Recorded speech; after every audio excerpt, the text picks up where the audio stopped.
আসসালামু আলাইকুম বন্ধুরা, আজকে আমরা মাছ ধরা দেখতে পাইছি। মাছ ধরা দেখবো গিয়া এই গর্তটারে আগে পানি সেচবো এই মেশিন দিয়া পানি সেচার পরে এখান থেকে মাছ ধরা হবে। মেশিন চালু হয়ে গেছে এবং পানি এতক্ষণ লাগা পানি সেচার পরে পানি যখন আবার সেচা হয়ে গেছে তখন আবার আমি ভিডিও করা শুরু করলাম। যেখানে খুব ভালো পরিমাণের মাছ পাইছে বন্ধুরা, আমরা মাছগুলো দেখবো অবশ্যই।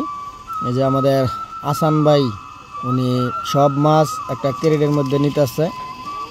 সব মাছ একটা ক্যারেটের মধ্যে নিয়ে এটা উপরে নিয়ে যাবে এটা পরিষ্কার করার জন্য, কারণ এই মাছের লগে এখন আছে কাদা কোদা আছে।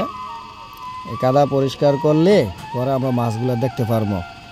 তো উনি আসতেছে উপরের দিকে, তো একে একে এই যে দেখেন উনি মাছ কিন্তু নিয়ে এসে বসছে অলরেডি।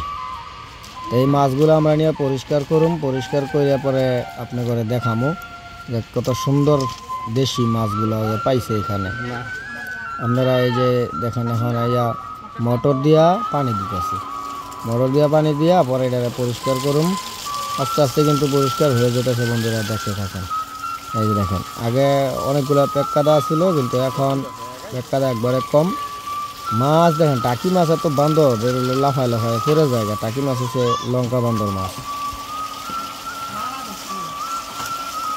আস্তে আস্তে কিন্তু মাছগুলো আমাকে পরিষ্কার হয়ে যেতেছে। এই যে দেখেন টাকি মাছগুলো লাফায় লাফায়া বারবার খালি নিচে ফেরে যেতেছে, আর আমি এই টাকি মাছগুলোর উড়ে উড়ে আবার ক্যারেটের মধ্যে দিতেছি। দেখেন বুঝছেন কত সুন্দর দেশি মাছ, কই মাছ, টাকি মাছ, শিং মাছ, তারপরে পয়লা মাছ, তারপরে শোল মাছও আছে। এই যে টাকি মাছ আরেকটা লাফ মারছে, একটা পরে খালি লাফ মারে। তো দেখাইলাম আপনার ঘরে মাছগুলা, দেশি মাছগুলো আমরা দেখাইলাম। যদি মাছগুলা পছন্দ লাগে আপনাকে তাহলে অবশ্যই ভিডিওর মধ্যে একটা লাইক দিয়ে যান, কমেন্ট করেন, শেয়ার করে দিন।